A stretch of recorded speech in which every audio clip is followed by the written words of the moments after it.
the Association of Certified Fraud Examiners. Together, reducing fraud worldwide.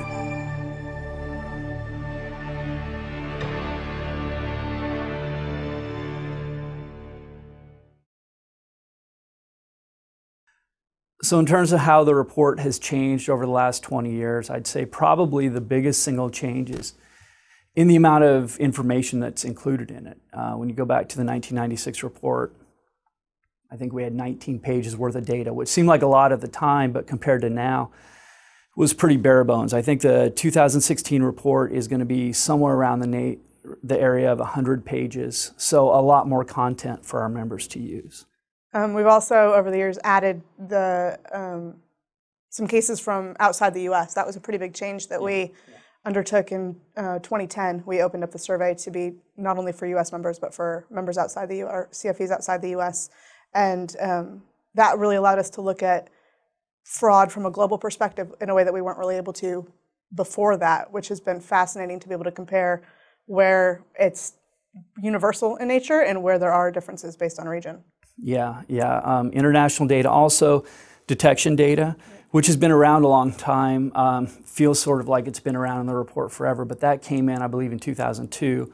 The first report didn't have anything on that. So the detection data is how we know, for instance, that most frauds are detected by tips, and how that's far and away the most common point of detection, which is something that I think prior to the 2002 study wasn't really well known or wasn't really anticipated by a lot of people in the profession. The other thing I would say, I would talk about industry data was a key thing. We brought that in 2004 because we wanted members to be able to benchmark their own organizations against other organizations in their industries in terms of what kind of schemes they were seeing, what kinds of controls they were implementing,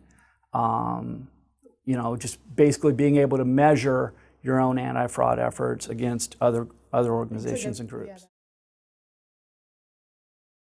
For the 2016 report, we analyzed 2,410 cases of occupational fraud that occurred over the 2 years prior to our survey period, and more than 50% of those came from outside the U.S., so we got a really great view into the global trends that are occurring in fraud around the world.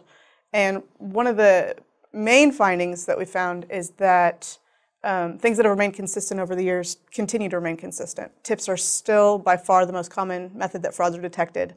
That's been true since we first started collecting the data on detection methods. The overall breakdown of the types of schemes that pose the greatest risks and the schemes that pose the most costly risks is very similar to what we've seen in past reports. We're seeing asset misappropriations are by far the most common, financial statement frauds are by far the most costly. So we're seeing a lot of consistency there. We see consistency in breakdowns in certain perpetrator categories in terms of the losses caused by different levels of position, and in terms of the gender breakdown between the different categories of perpetrators. So there's a lot that we see that just shows us that we really have hit on some key trends in occupational fraud that are observed throughout the years. So one of the things that we look at each year, and that we looked at again in the 2016 report, is comparing the frauds that occur at companies that have certain anti-fraud controls in place and the frauds that occur at organizations that don't have those controls.